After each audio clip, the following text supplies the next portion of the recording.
हमारे को समझना पड़ेगा कि बिहार में इस बार वोट किसको करें और देखिए किसको मतलब बिहार की जनता के लिए कौन बढ़िया है। मैं ये नहीं कह रहा हूँ कि राजा के बेटा ही राजा बने, पर मैं ये जरूर कहूँगा कि राजा के बेटा वो काम करे जो उनके पिताजी कर रहे हैं उस पर फॉलो कर सकते हैं, ऐसा कोई गलत नहीं है। पर हाँ, बिहार सबसे ज़्यादा नौकरी देता है, सरकारी नौकरी बिहार आज भी सबसे ज़्यादा देता है। और सर देखिए एक डाटा आपको बताता हूँ, बिहार पीसीएस जो बीपीएससी का जो एग्ज़ाम होता है उसमें पहले 600-700 पोस्ट आते थे, मगर अब 1900 2000 पोस्ट आते हैं।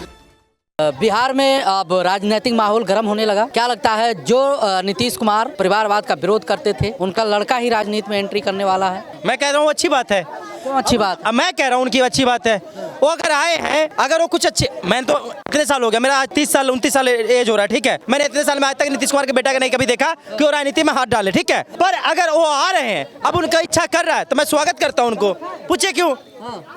मैं ये नहीं कह रहा हूँ कि राजा के बेटा ही राजा बने, पर मैं ये जरूर कहूँगा कि राजा के बेटा वो काम करे जो उनके पिताजी कर रहे हैं उस पर फॉलो कर सकते हैं, ऐसा कोई गलत नहीं है। पर हाँ, अगर एक व्यक्ति के कोई चोरी कर रहा है उस पर सपोर्ट कर रहे हैं, उस पर छुपा रहे हैं तो गलत है ना। पर नीतीश कुमार जी के बेटा अभी आए हैं, अभी घोषणा नहीं हुआ है कि ये पार्टी में रहेंगे या क्या करेंगे। ये हो सकता है पार्टी के चुनावी कैंपेन है वो संभाल सकते हैं, साइड में रखना, अपना पिताजी की हेल्प कर सकते हैं, अपना पिताजी के साथ रखे, उनको भी तबीयत खराब रहता है। ये सब चीजें तो लालू के लड़के भी करते थे, तो आप लोग जो है ये सब पूरा इंडिया मिलकर परिवारवाद। मैंने आपको क्या बोला? नीतीश कुमार जी का बेटा है ना जी।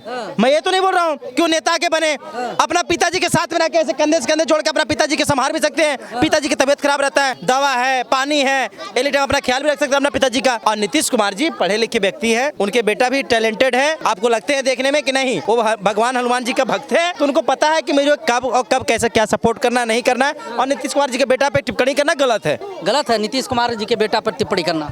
परिवारवाद के खिलाफ खड़े रहने वाले के बेटे अब आ रहे हैं। सर देखिए बात है क्या कि अगर कोई रिटायरमेंट ले रहा है, अगर समझ लीजिए नीतीश कुमार जी रिटायरमेंट ले रहे हैं, उनके जगह उनके बेटे आ रहे हैं, तो सर देखिए आज फिर तो वही हो गया ना, घुमा फिरा के कांग्रेस को दोष देते रहे आप लोग, आरजेडी को देखिए दोष देते। क्या है कि सर अभी पक्का भी तो नहीं हुआ है कि आ ही रहे हैं, बस ये एक स्पेकुलेशन चल रहा है, अभी चल रहा है। मैं ये भी हो सकता है कि सर आकर कुछ अच्छा बिहार की जनता के लिए करें। आज परिवारवाद कहाँ पे नहीं है सर, सबसे बड़ी बात आरजेडी में नहीं है कि चिराग पासवान में नहीं था, रामविलास पासवान के बेटे चिराग पासवान, उन्होंने क्या अलग कोर्स किया था, यही उनकी उपलब्धि थी कि भाई वो रामविलास के बेटे हैं चिराग पासवान। सिंपल सी बात है कि अगर कोई आ रहा है ठीक है, उनको भी देखा जाएगा। आज हम लोग देखिए, हम लोग क्या है जनता, हम लोग की जनता के ऊपर में थोपा जाएगा। मंत्रिमंडल में बड़ा फेरबदल हुआ है बिहार के मंत्रिमंडल में। क्या लगता है कि भाई बीजेपी के मंत्री ज़्यादा बने हैं, बीजेपी को अब आरजेडी पे भरोसा नहीं या जो है नीतीश पे भरोसा नहीं? सर देखिए नीतीश जी पे भरोसा नहीं है ऐसा बात नहीं। देखिए घटक दल हैं आज बिहार में जो क्या बोलते हैं मंत्रिमंडल का जो ये हुआ एक्सपेंशन हुआ है, जो भी हुआ है उसमें क्या है ना कि सर देखिए आज जहाँ पे जो कार्य सही से नहीं कर रहे थे जो मंत्री, उनको निकाला जाए या जो भी है, देखिए इस पर विचार किया जाए। क्योंकि देखिए इलेक्शन सामने है, आज अगर कोई कमी है कोई मंत्रिमंडल में, कहीं काम में कुछ कमी है, तो सब चीज़ को देख करके वो समझे, प्लानिंग करे। जातीय व्यवस्था को जो है बराबर बैलेंस करने के लिए ऐसा किया जा रहा है, विपक्ष का आरोप है। सर विपक्ष खुद कहता है कि हम जाति जनगणना करवाएंगे। आज जाति जनगणना जो पिछली बार जब हुआ था तो बोले थे कि 65% हम जाति जनगणना ये रिजर्वेशन देंगे। क्या हुआ था? पैसा तो बर्बाद कर दिया, जाति जनगणना तो करवा दिया था और स्ट्राइक डाउन ने क्या बोलते हैं हाई कोर्ट ने स्ट्राइक डाउन कर दिया उसको कि नहीं 65% नहीं हो सकता। क्या हुआ? अरे जाति जनगणना पिछली बार जब हुआ तो क्या हुआ था सर कि बताया गया था कि कोयरी इतने % है, कुर्मी इतने % है, राजपूत 18% है, मुस्लिम 22% है। आपको बताना चाहिए था ना कि मुस्लिम में भी जो डिवीजन है, सिया इतने % है, सुन्नी इतने % है, मदिया इतने % है, देवबंदी इतने % है और सब इतने % है, बताना चाहिए था। मगर नहीं, मुस्लिम को इंटैक्ट रखते हैं क्योंकि मुस्लिम हमारा वोट बैंक है, मुस्लिम को और यादव को नहीं छेड़ना है। मगर बात है कि भैया आज अगर आप कर रहे क्या बोलते हैं जाति जनगणना, तो सबका होना चाहिए और सबका उसी तरीके से होना चाहिए, चाहे वो कोई भी जाति का हो। जातीय जनगणना नहीं होनी चाहिए, बिल्कुल नहीं होनी चाहिए सर। बिहार का राजनीति जातीय पर जो है होता है। जाति देखिए बिहार में होता था सर, ये अब पहले वाला बिहार नहीं है कि मतलब जाति जनगणना पे आज चल रही है। ठीक है, एमवाई का जो समीकरण है लालू यादव वो लेकर के चलते थे, मगर बीजेपी में का एक ही नारा है, सबका साथ सबका विकास। बीजेपी सबको लेके चलती है सर। अगर जाति जनगणना में अगर आज भी मतलब आज आज़ादी के इतने साल के बाद भी अगर आप जाति जनगणना को इतना प्रेफरेंस कर रहे हैं और लोग अपने ही जात के लोगों पे वोट डाल रहे हैं, तो सर उससे बड़ा बेवकूफ़ कोई नहीं है मेरे ख्याल से। सर जात पात से उठिए और क्या सही है बिहार के लिए वो देखिए ना। आज बिहार सर 2000 में झारखंड अलग हुआ, 2000 से पहले तो सारा जो मिनरल था, जो सब कुछ था, सब तो बिहार में ही था। तब क्यों नहीं बिहार का तरक्की हुआ? आज झारखंड नहीं, पुल तो अब गिर रहे हैं, तो फिर एक भी पुल बनकर तैयार नहीं होता, गिर जाते हैं पुल। विकास के काम ऐसे होते हैं। वही मैं बोल रहा हूँ सर। देखिए बात है कि कलेक्टिवली देखना पड़ेगा कि बिहार में कमी कहाँ रह रही है, कहाँ रह रही है आपके। जो देखिए बिल्कुल बहुत सारी चीज़ें हैं, जैसे देखिए बिहार का पलायन रोकना पड़ेगा। बिहार में इंडस्ट्री, जैसे देखिए रंगदारी और ये सब जो है, बहुत सारा चीज़ जो है। देखिए जंगल राज, आज हमने देखा था कि जब जब नवंबर में इनकी सरकार बनी थी, जो आरजेडी और जेडीयू की जब सरकार बनी थी, 5 महीने 6 महीने में इतना खून खराबा और इतना कुछ हो गया था बिहार में कि पूछिए मत, कि लग रहा था कि दोबारा जंगल राज आ गया है। वैसे ही देखिए हमारे को समझना पड़ेगा कि बिहार में इस बार वोट किसको करें, और देखिए किसको मतलब बिहार की जनता के लिए कौन बढ़िया है। जंगल राज अब नहीं है बिहार में। दिन दहाड़े गोली मार देते हैं लोग, किडनैप कर लेते हैं। तो पहले कर लेते थे ना सर, अब भी कर लेते हैं सर।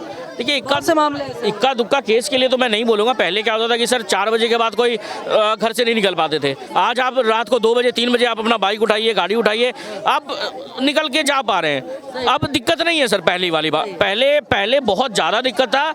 और आज के टाइम में सर देखिए ये नीतीश जी का ही देन है कि लोग 4 बजे के बाद 5 बजे के बाद घर से निकल पा रहे हैं। लड़कियाँ 7 बजे 8 बजे घर से अपनी निकल पा रही हैं। बीजेपी और नीतीश का गठबंधन बरकरार रहेगा इस बिल्कुल रहेगा सर। देखिए लोग जो बोलते हैं कि पिछले बजट में बिहार को ज़्यादा दे दिया गया, ये कर दिया गया, वो कर दिया गया। अरे भाई एक बात बताइए आप, क्या बिहार का जो डेवलपमेंट है वो इंडिया का डेवलपमेंट नहीं है? बिहार क्या इंडिया से बाहर है? अगर बिहार का डेवलपमेंट हो रहा है तो इसमें दिक्कत क्या है? आप क्यों किसी के पेट में खलबली मच रही है?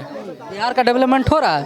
अरे प्रवास कर रहे हैं बिहार के लोग जो है, कौन सा ऐसा देश या दुनिया में या कोई प्रदेश ऐसा बताइए जहां पर बिहार के लोग प्रवास करके ना जाते हैं। बिल्कुल सर। देखिए अभी मैं आपको बताता हूँ, पिछली बार बजट में 3-4 एक्सप्रेसवे का वो हुआ, ठीक है, तो 3-4 एक्सप्रेसवे हुआ, तो सर वहाँ पे रोजगार किसको मिलेगा? वहाँ का सीमेंट और ये सब जो बड़े बड़े जो डेवलपमेंट होंगे, कार्य होंगे, वो कहाँ से लिए जाएंगे? सीमेंट और ये जो बालू हो गए, छड़ हो गए, रेत हो गए, ये सब कहाँ से आएंगे? सर बिहार से ही आएंगे, बिहार के लोग ही देंगे। लोग लेबर कहाँ से आएंगे? बिहार के ही रहेंगे। सर अभी विष्णुपद का जो कॉरिडोर बन रहा है वो बिहार का ही तो डेवलपमेंट है सर। बिहार का डेवलपमेंट हो रहा है, कह रहे बिहार का डेवलपमेंट नहीं, कह रहे कि जब से नीतीश की सरकार आई है तब से बेरोजगारी पर कोई रोकथाम नहीं है, जैसे कि तैसे ही बना हुआ है। सर देखिए मैं आपको बताता हूँ, 4 बार के मुख्यमंत्री रह चुके हैं। बिल्कुल। देखिए मैं आपको बताता हूँ, बिहार आज भी सबसे ज़्यादा मतलब जो क्या कहते हैं आपका नौकरी देने में, और जितने भी 28 स्टेट हैं, बिहार सबसे ज़्यादा नौकरी देता है। सरकारी नौकरी बिहार आज भी सबसे ज़्यादा देता है।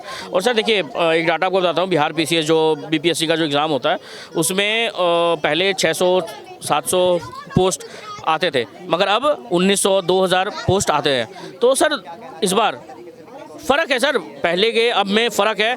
आज के प्रक्रिया में, सिलेक्शन प्रक्रिया में ही फ़र्क हो गया है कि आजकल जो पेंडिंग रहते थे 3-3 4 साल, 2021 में जो फॉर्म निकला सर, वो 2011 में 12 में जो फॉर्म निकला था वो अभी तक पेंडिंग था, उसका एग्ज़ाम अभी तक नहीं लिया गया, बार वो पेपर लीक हो जाते थे। मगर सर अब ऐसा नहीं हो रहा है। अब क्या है कि हो रहा है सर।